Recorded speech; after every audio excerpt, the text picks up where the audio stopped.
جب بھی ماہ رمضان قریب آتا تو ہمیں فرمایا کرتے تھے تمہارے پاس رمضان کا مہینہ آ رہا ہے، یہ ایک مبارک مہینہ ہے، اللہ تبارک و تعالیٰ نے اس مبارک مہینے کے روزے تم پر فرض کیے ہیں۔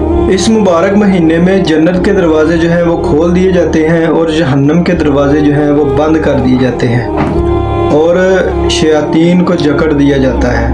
اور اس مہینے میں ایک رات ایسی بھی ہے جو 1000 مہینے سے افضل ہے۔ تو جو شخص اس رات کی خیر و برکت سے محروم رہا تو وہ حقیقت میں محروم شخص ہے۔ میرے عزیز بھائیو، رمضان المبارک کا مقدس مہینہ ہمارے پاس آ رہا ہے۔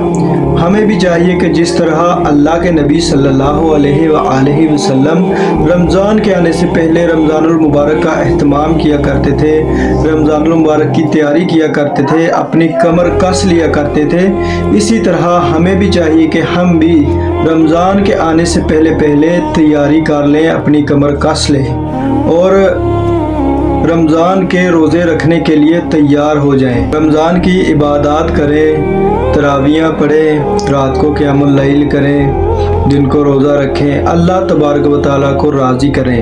میرے بھائیو، رمضان کا جو مہینہ ہے یہ نیکیوں کا موسم بہار ہے۔ اس رمضان المبارک